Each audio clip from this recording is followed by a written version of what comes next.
Thank you, Fernando, for helping us. Hello, everyone. Thank you for being here for this last session of the African Local Government Academy. And we are very delighted to organize it on developing transformational leadership, competencies, and changing mindset in public sector institutions to implement the 2030 Agenda and achieve the SDGs. We are also very happy to work on this session in close partnership with the UNDESA and also Learning Department from UCLG and from Florida International University. I'm so sorry for Florida, the speakers cannot make it, but we will have this session in this way. I will give the floor to my colleague and partner, Sarah from UCLG, who will bring to this session the global perspective on how we are working to transform leadership. And then we move to the academy and we give the floor to our colleague from UNDESA who will present by video his message. Thank you very much. Thank you, Nayat.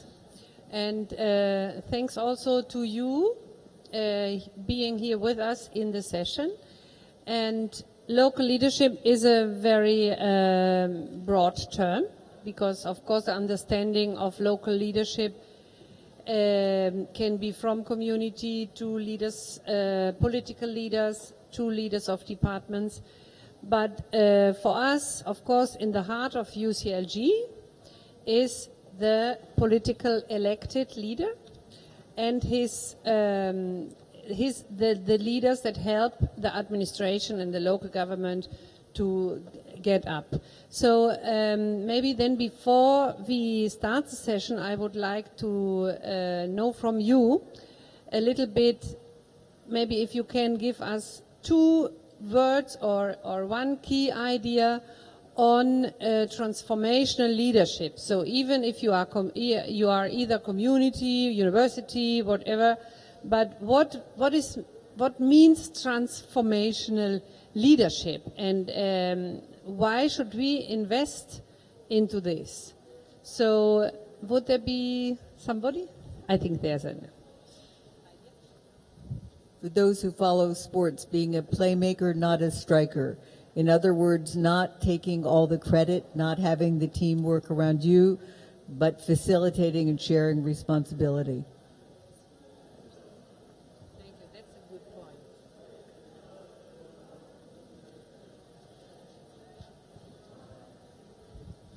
A transformational leader would be a leader that would want to see change. Because my belief is that we can't be doing things like we have been doing them 10 years back. In order for us to transform, we have to embrace change. We have to embrace innovation amongst the people that you lead. Thank you.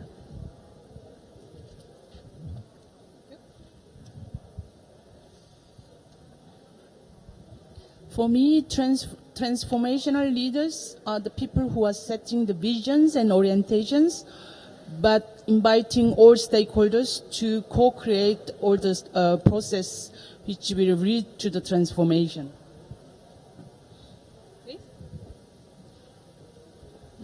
For me, it's about inspiring change, not only in those we are working with, but the team itself that you're working with. Thank you. I think for me, a transformational leader is someone that understands that in the course of life, there has to be continuous improvements. No matter how your systems may look efficient, how your team may be come across as very competent, but you are always looking for a better way of doing things. You'd not come to a point where you stagnate and say, yes, we have achieved, but you continue to look at better ways and opportunities to drive change. Thank you. Thank you very much. And I think the contribution were very interesting because a leader that facilitates, a leader that engages, a leader that mobilizes, a leader that supports processes, that all what you have said, I mean, if I imagine a transformational leader is very different from an inspiring leader. For example, Nelson Mandela, for sure, is a very inspiring leader. He's a president of a country. Transformational leader maybe is a leader of a community that helps, for example, youth groups, or like we have seen in the last session, a social leader that stands for something but mobilizes and helps a movement. So it's not an imposing leader. It is a leader that sees where the change and that helps others. So we see this leadership is an important leadership for changing how cities are governed. For example, in UCLG, we have worked for a long time on the concept of intermediary cities. And when you listen to this term, intermediary cities, for some leaders it was not so attractive because intermediary, but for others they said, oh yes, I'm intermediating. I'm not Barcelona, I'm not London, I'm not the powerhouse. I'm actually trying to get my territory connected, and I push, and even if I have to argue with other municipalities and do other things, I'm more connector and intermediator than leader here standing, all follow me. So I think that are the very, very, what you told us is the big difference between the maybe inspiring leader that is followed to the transformational leader.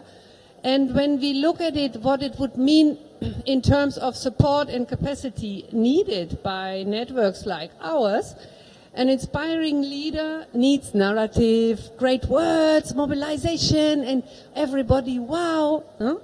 I would say like this, a transformative leader needs tenure, needs to stay, needs perseverance, and needs to continue. So when we see the transformation leader, what we want is to provide capacity and to provide support to these transformational leaders. We know that are people who are 100% or 150% of their time busy. They cannot go to make a study, they can't subscribe to a course and sit long time there. They need another way of support. They need another way of capacity. So the transformational leader is what we would say the leader that learns through exposure and through the work on the, how can I say, I'm sorry, I'm not native in English, but learning by doing. So what we see as a UCLG, that the ideal way to support the transformation leader is to bring the learning to them. So this is what we would call the peer learning. It is a method that fits perfectly for the transformation leader because city managers, for example, have a peer that helps them to overcome the biggest challenges. Or they can step a moment back and say, okay, the other city manager has so big trouble. Okay, I'm in the moment, I'm not that bad. So you reflect on yourself, you see the other, and it's a very, very different way of learning than the traditional sitting in a school, having a consultant, and having to consume ideas and then to apply them. So I think that is the main point which we do in our network, and in the learning department, as Nayat says, we try to build on this capacity need so that the transformational leaders feel supported even if they can maybe not come, but they can connect, they can build network, and then also feel empowered. Because they are probably not the only ones who are in the same challenge. So you find your peers, you find that you are not the only one, you document, and this connection and peer learning can have very different formats, face-to-face, meeting around a certain topic, having an online meeting, or give your experience, reflect on a topic that is interesting for you through a webinar. So these are all ways how we can support the transformation leader. But our most important expectations to really meet that gap is to be connected to those who are transformative. And for this we need our African sections, we need our Asian sections, because the big demand for capacity and the big demand for better governance is actually more concentrated in Africa, in Asia, in Latin America, in Eurasia, maybe in parts, but in our region. So that's why we have to work very, very closely, and we cannot bring any system top down, but it is a process to construct together with our ALGA, the African Academy, to bring this concept into the traditional capacity building that is available and is willing to work with us in Africa. And I think Nayat will deepen this point, and I thank you for the opportunity. Thank you very much. Thank you, Sarah, and thank you for the support to the African Local Government Academy. So since the creation of this academy based on very diverse feasibility studies, we started to identify all the institute or centers or training centers or universities that are supporting the local authorities to empower them, to capacitate the managers, and to make them more performant. So far, the African Local Government Academy has 30 Nkorin Institute in Africa and 28 partners worldwide. Among these partners at global level, we have UNDESA, United Nations Department of Economic and Social Affairs. We are a part of a global task force that works to design the pedagogical content on the SDGs, how we should implement the SDGs in the public sphere. And we start designing 4 modules that are now ready for you, for all of you, free. You can upload these 4 modules, and it is due to the support of many public institutions and national schools of public administration. And also we work to localize this global agenda with all what is prepared, designed by learning department.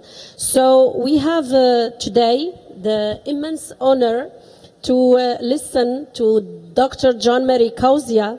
He's from Uganda, and he is the Chief of Public Service Innovation Branch within the Division of Public Institution and Digital Government in New York. He will make a video, so unfortunately he cannot be with us here in Durban, but if you have any question, any comment or any input, I will give you a carte postale on ALGA and our contact, and you can contact him directly to see how we can better disseminate this pedagogical content. If you can support to translate it, because it's only in English today, we have 4 modules, but if you are willing to support, to translate this content, you are welcomed. So please, we can now listen to Dr. John Mary Kauzia, and he is a great supporter of the African Local Government Academy, and I would like really to thank him because he, for example, next week, the Kingdom of Morocco will host the network of human resource managers in the public sector in Africa. They will gather for their 6th annual conference with the support of the government of Morocco, the National School of Public Administration, and also the Academy of UCLG Africa. So, John Mary, you have the floor.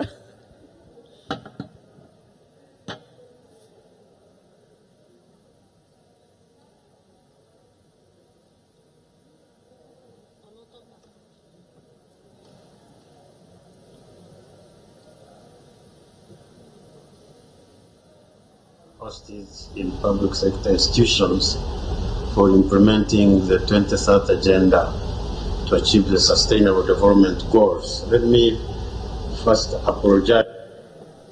Good afternoon, everybody. I'm very happy to be able to talk to you about this important topic of developing transformational leadership capacities in public sector institutions for implementing the 2030 Agenda to achieve the Sustainable Development Goals. Let me first apologize for not being able to be in Durban with you to engage in this discussion. I am going to follow this plan, a brief introduction. I want us to think of why we should discuss transformation and look at some of the drivers that are embedded in the 2030 Agenda, which make it imperative that governments engage in transformation rather than reform as we know it. And then I will touch on leadership, mindset, and competence framework before I conclude. In form of introduction, as you know, the implementation of the 2030 Agenda to achieve sustainable development, especially at national and local level, requires a sizable social, political, economic transformation. In July this year, the high-level political forum here at the United Nations reaffirmed the need for speeding up implementation if the Sustainable Development Goals have to be achieved by the year 2030. And for this, transformation is emphasized. Now, the kind of transformation we are talking about should not be just leadership at the top or maybe presidents, prime ministers, ministers, parliamentarians. Yes, these need to have transformational leadership capacities, but the kind of transformational leadership that will ensure achievement of sustainable development goals needs to be pervasive throughout the society. I think we should minimize the emphasis we put on individual leadership at the top of government, because clearly one man or one woman or even a group of men and women at the top of political leadership cannot successfully implement the 2030 Agenda. The best they can do is to mobilize the entire society, to energize, to inspire everyone, because it is the entire society that will achieve the 2030 Agenda and its goals. And I believe, it's my view, that if this understanding of the entire society needing transformational leadership or engaging in transformation itself, if this happened, that alone would be a big step in the direction of transforming our societies for sustainable development. Now, why should we discuss transformational leadership? I have done research personally and looked at development strategies in different countries and at different levels. And I have noticed that while in the past many strategies used to talk about reform, now many strategies are talking about transformation. We already know that, just for example, the 2030 Agenda for Sustainable Development, agreed by world leaders in September 2015 was expressed as a supremely ambitious and transformational vision. We also know that the Africa 2063 strategy is expressed as a strategic framework for the socio-economic transformation of the continent. And in terms of regional blocks in Africa, if you look at the 2050 East African Community Vision, it is expressed in terms of wanting to have an East African community transformed into an upper middle income region within a secure and politically united East Africa, based on the principles of inclusiveness and accountability. Now, down at the national level, if you take Uganda as an example, Uganda Vision 2040 is expressed as a transformed Ugandan society from a peasant to a modern and prosperous country within 30 years. Now, this is just to illustrate that the language of development in the whole world has shifted from reform, as we have been following it before, to transformation. And I have read all the development strategies of all the countries in Africa, and at least 29 of them are aiming at transformation rather than reform. And the question that imposed itself on me, having looked at these strategies, was what kind of leadership will it take to achieve this transformation? And this gave me and should give us reason enough for us to discuss transformational leadership. But let's focus on the 2030 agenda and look at the content of that document. Besides the 17 sustainable development goals, you will find that there are values and principles in this 2030 agenda which will serve as drivers of transformation. In other words, these values and these principles cannot be put into practice without departing fundamentally from the way public sector governance, public administration as we know it, whether it is at national or local level, has been conducted. And this also means that those who are training in public administration must shift from the traditional way that we have been considering public administration, or even public management. I should even say, especially public management, if we have got to succeed in inculcating these transformational drivers which are embedded in the 2030 agenda. And they are the following. First of all, there is the notion of transformation itself, and then there is the P's of the 2030 agenda, as we know them: people, planet, prosperity, peace, and partnerships. And if you want, you can add on poverty eradication.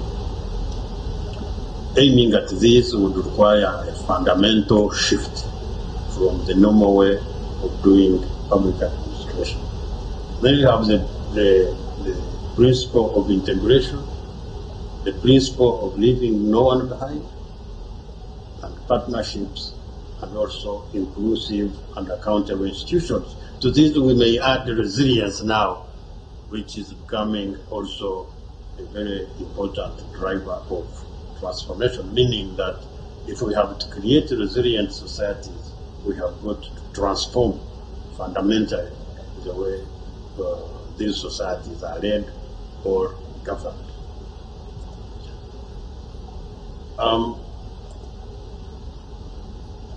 So, if we could try to understand what we mean by transformational leadership, especially its mindset. This is what I want to propose that we look at. Because I know there are many textbooks of management that talk about transformational leadership. And I wouldn't want to say that there is anything wrong in what they say. But I don't think that in terms of implementing the 2030 agenda with the values and principles it stands for, we should use only the transformational leadership perspective that is expressed in these classical management books. We should recall that most of those transformational leadership concepts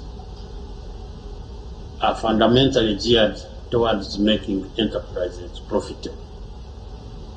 And if you look at the values and principles that are enshrined in the 2030 agenda, just like I have outlined them above,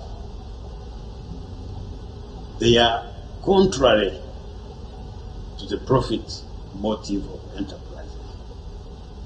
And therefore, if one asked me, what do you mean by transformational leadership? Or what should transformational leadership focus on? This is what I would say. If you look at this particular transparency, you will see that if you read downwards, you have the word leadership. The first letter of each line, if you read it downwards, you have the word leadership. And essentially, it is a model that I have developed, that I have been using to discuss transformational leadership, especially in public sector institutions when we are in the context of implementing the 2030 agenda. The first one is that transformational leadership must focus on leveraging community potential for transformation and sustainable development, meaning that the mindset of a transformational leadership within the context of the 2030 agenda, with emphasis on equity, on inclusion, on leaving no one behind, on integration, should be the kind of mindset that prioritizes the belief that communities are potentially capable of developing themselves. They only need to be mobilized. It should not be the leadership that believes that leadership is capable, knows, and then the community doesn't know and is not capable. It should be the kind of leadership that engages all actors to secure their support, commitment, energies, resources, and action. It should be the kind of leadership that aligns development plans at local, national, regional, and global levels with development goals. It should be the kind of leadership that develops competences at community, political, managerial, administrative, and technical levels. It should be the kind of leadership that ensures mobilization and frugal utilization of both internal and external financial resources. This we should take seriously, especially considering how serious corruption has been a big problem in many countries. It should be the kind of leadership that relies on local capabilities to ensure creativity and innovation, resilience and sustainability. In other words, a leadership that believes in self-reliance, even if we still have to promote partnerships. It should be the kind of leadership that clearly states what it has achieved, what it has not achieved, and using this kind of information to improve its performance. It should be the kind of leadership that harnesses an ideology that puts people at the center of policies, plans, and actions. It should be the kind of leadership that instills values of professionalism, transparency, accountability, integrity, and ethical conduct. And above all, it should be the kind of leadership that has and pursues a vision for the future generations based on the achievements of today. These are the 10 priorities that I believe transformational leadership should pursue, because they are in consonance with the values and principles enshrined in the 2030 Agenda. So what do transformational leaders transform? Basically, transformational leadership should focus on transforming institutions, on transforming organizations, on transforming individuals in terms of their competences and mindsets, and ultimately on transforming the entire society. Now, when we are talking about transforming the entire society, we should put that in the context of time. And my suspicion is that a few years remaining to 2030, which is the target for the Sustainable Development Goals, may not be sufficient for transforming society into a good society. However, the transformational leadership will start now. We will not worry about not having sufficient time. What are the mindsets and competences that would actualize this transformational leadership?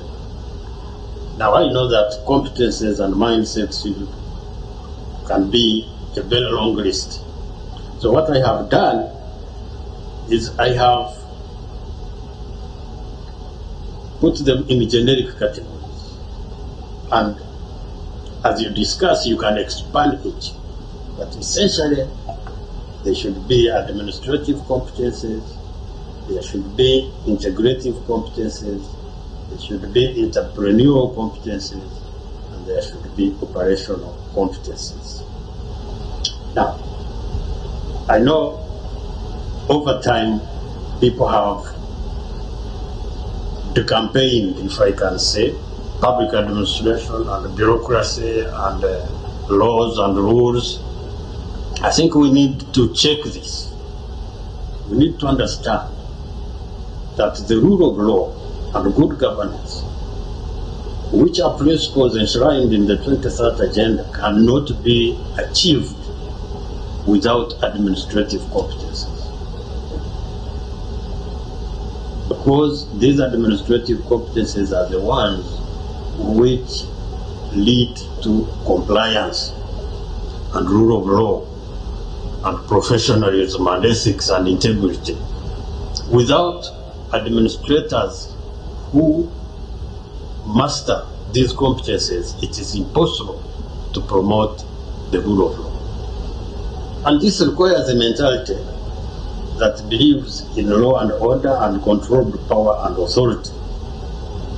Rule of law cannot be promoted with a mentality that believes in dictatorship. Integrative competence is necessary, especially when you want to have development well spread out, inclusion and equity, and shared development across the whole country, across the entire society, so that you can eliminate development-related conflict. Entrepreneurial competences are required for long-term policies and strategies, plans, and future-oriented development. And then operational competences are, as it says, for really doing things. If you are talking of health, you are going to need health workers. If you are talking of education, you are going to need teachers. If you are talking of promoting agriculture, you are going to need agriculturists. If you are talking of construction, you will need engineers. Each of the 16 goals, we need some people with sufficient skills and knowledge to put their hands in the dirt and produce something. And that's what I call operational competence. And against each, there is a mentality. It is not enough to have skills and knowledge and competences. These are operationalized, made useful, usable, when they are within a mentality that is appropriate. For example, if you look at integrative competences, they cannot be put into practice if you don't have people who believe in the rights and power of the people, and collective action, and in a collective impact. The moment you have a mentality of individualism, then you cannot operationalize integrative competences. So against each competence, we should look for the kind of mentality that will put it into practice.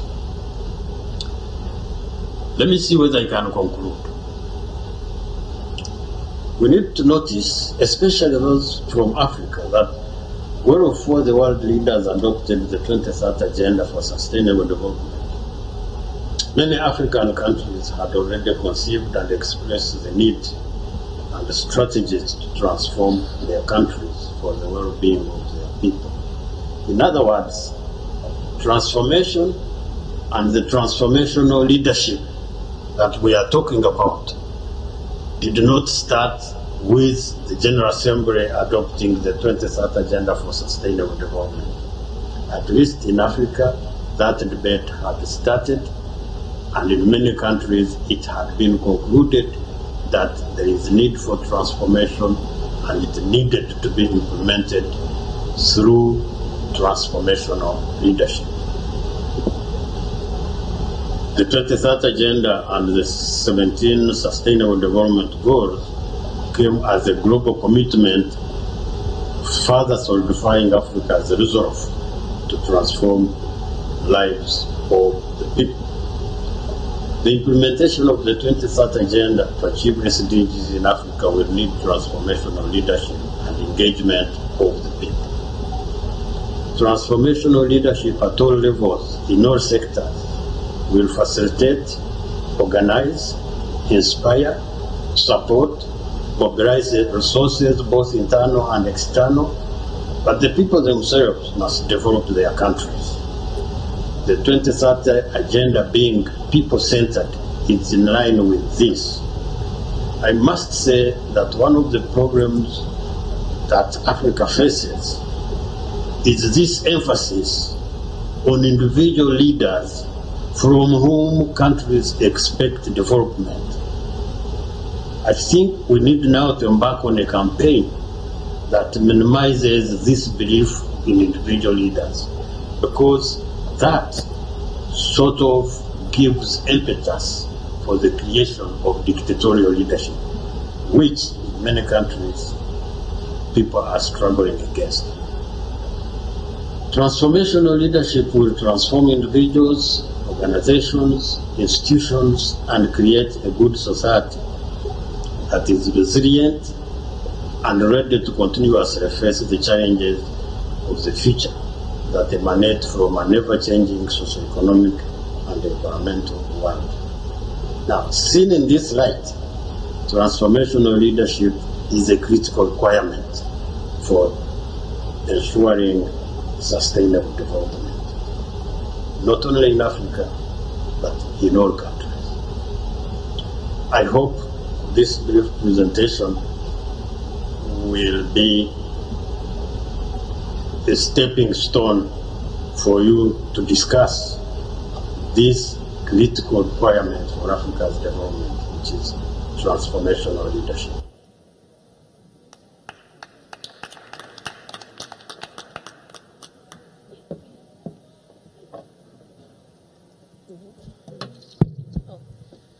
Thank you very much, Godfather. John Mary Kauzia is really a godfather of the African Local Government Academy. he used to support because he do believe that we are on the right way. I think Sarah would like to share with you what we are doing also at the local level, how we do localize SDGs, and we will open the floor for any comment or input. Thank you very much. Sarah? Thank you very much, Nayat. And first, really to acknowledge the hard work that it means to get the UN into the local government thinking and into more attending the local government capacity. So I think that's a very big effort, which is also yours, of course, and your godfather has helped a lot. But I would like to remind that also our local government have actually made a small revolution in the UN, and that is what we understand in the term of localizing. So I think we can say, and when you see here in the Congress, we are surrounded by the SDG, and actually UCLG stands now for localization.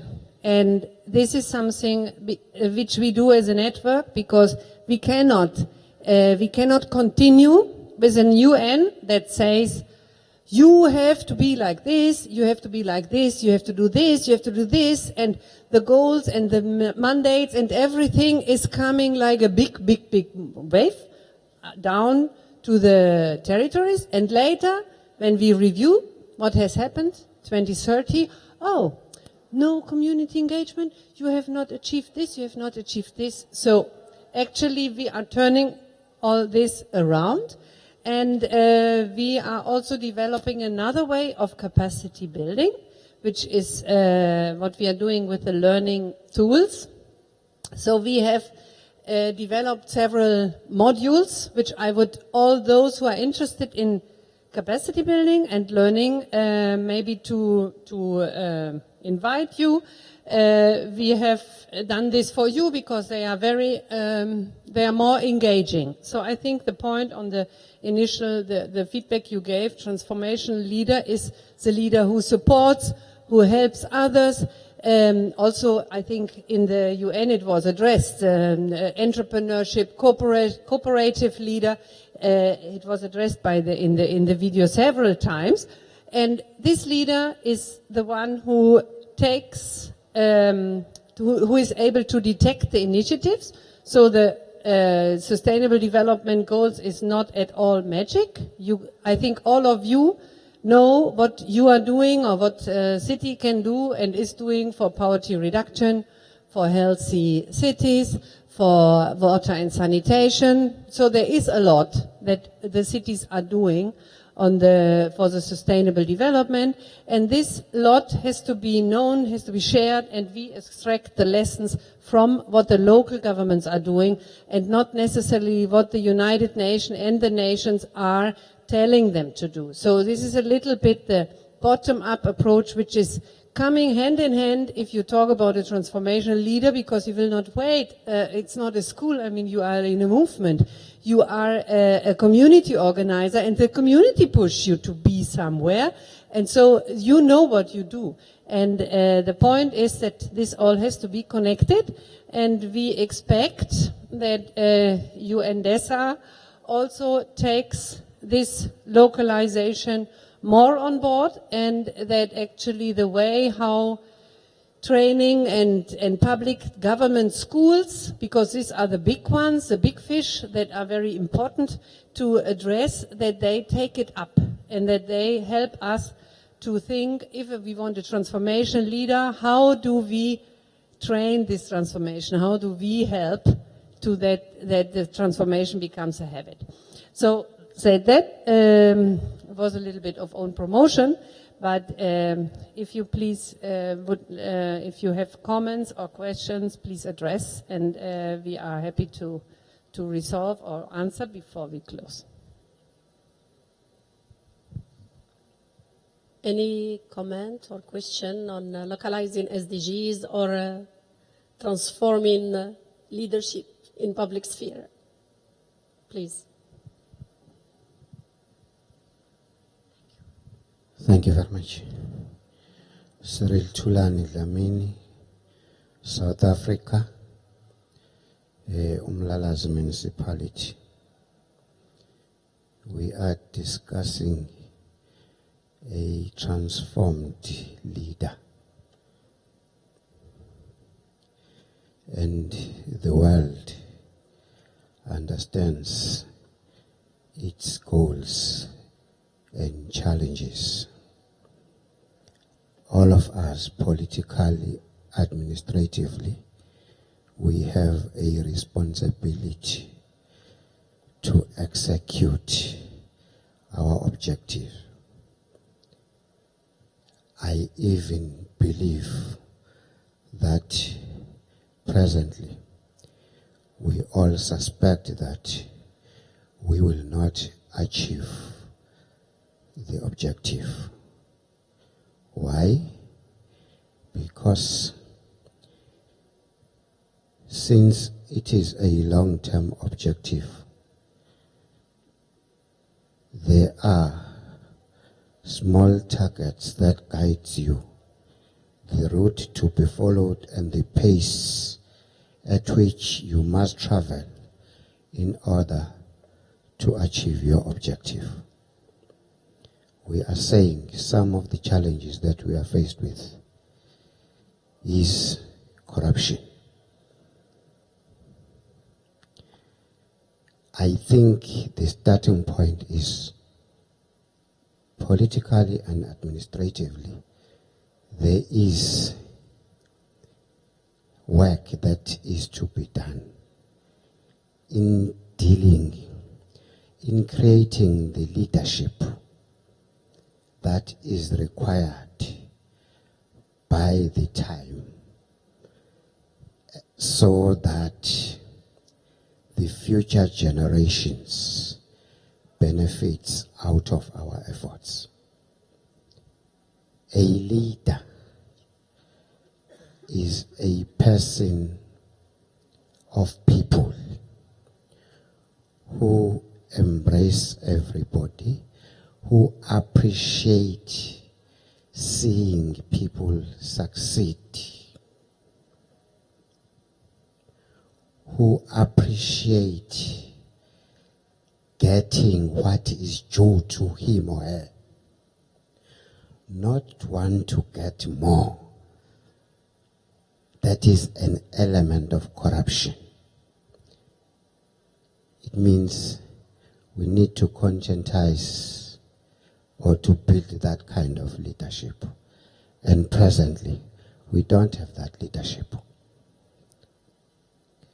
The second point, if you have put your plans, you must have a mechanism that will speak to the plan, to the execution, and be able to identify reasons of not achieving 100% on what you expected to execute in a particular period. That diagnosis will assist you to know if you were to run 30 k's per hour to finish your race. It means since I have run 20 k's per hour, it means in order to get there, I no longer needed to walk at 30. It means I need to double the speed that I am walking so that I will be able to achieve the ultimate objective. Are we doing that? I believe no, we are not. When I say no, I don't say everybody, but the majority is not doing that. I'm sure it is not late. We need to invest in building a patriotism leaders so that they will be able to drive us to the destination that we have set for ourselves. Let me stop there. Thank you.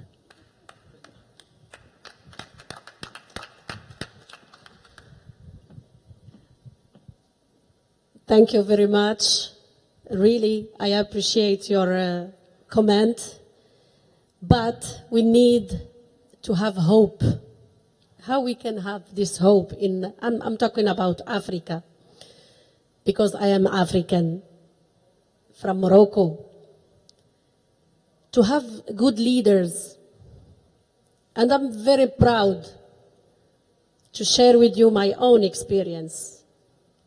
I worked 31 years in the Ministry of Home Affairs in my country, awarded by my king with the Award of Civil Service Merit, exceptional degree.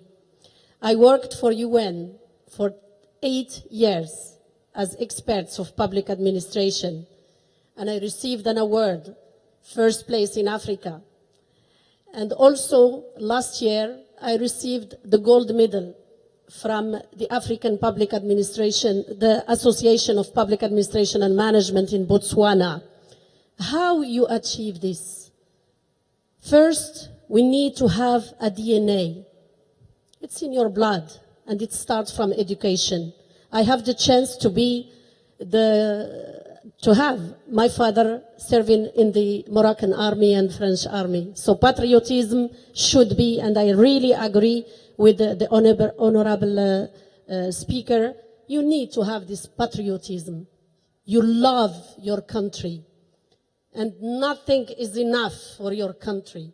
You need to work not only for the hours you get a salary for, you need to work more than this, 20 hours a day and 8 days a week.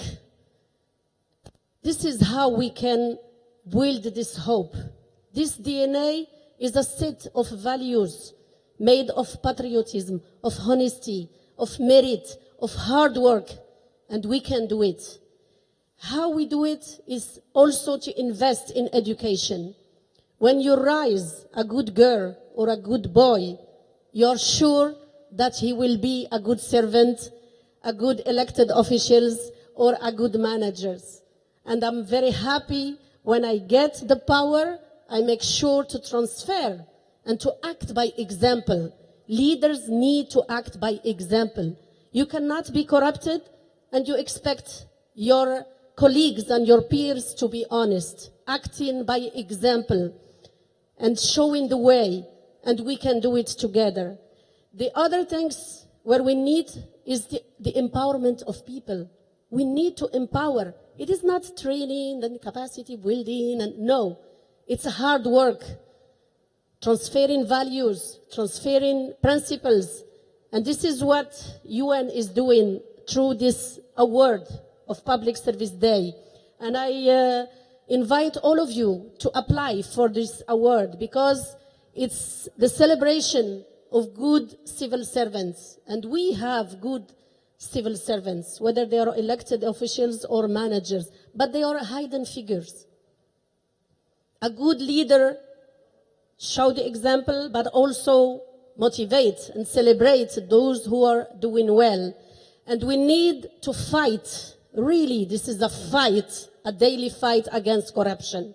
It's like a concern in our institutions at all levels, in the civil society, private sector, public sector. This is a fight that we need to gather our efforts to fight against this concern that is undermining our continent. We need also to give wings to others. When you have wings, give wings to others. Not, no, you cannot do it. You're not good. You cannot. No, you finish but not doing it. When you have wings, give wings to others. And you can have a lot of leaders and at all levels. And finally, we need to believe in ourselves, in our potential. And this is what the Academy is doing. First, I invest, I promote, I celebrate, I motivate, I give visibility to the African expertise because I do believe it exists at all levels. In the universities, academia, in the public sector, in the private sector, in the civil society. We need just to identify them, and we will be very proud to work with all of them. Finally, we need to invest in win-win partnerships. We have to finish with this north-south lessons given to others. We have a lot to learn and to teach to others. So when we work in a partnership spirit, we need to build it on respect and trust. And we can make a lot through this training, this partnership. So this is some elements I would like to share with you, and I'm at your disposal. I think I have gained a lot of recognitions around the world, in my country, in my continent. I am at your service. Thank you very much. Thank you.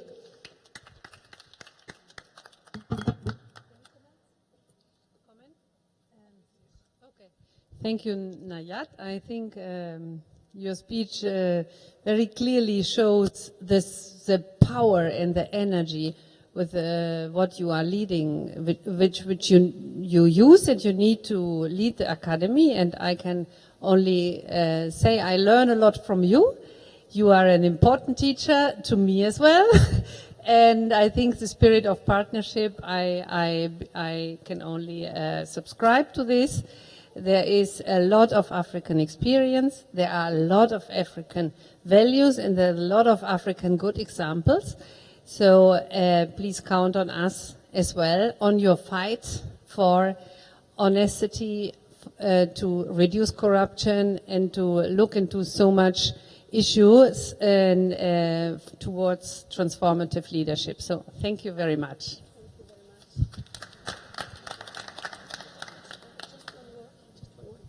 If you need the video, please just, you can contact Lova. She's working for the Academy. She's from Madagascar.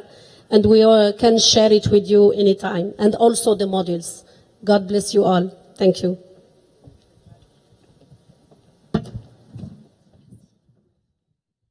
Well, dear colleagues, this was the very last session at the Local for Action Hub. We have had 30 sessions from Monday to Friday. Thank you all for being with us, and see you next time. God knows where. Thank you.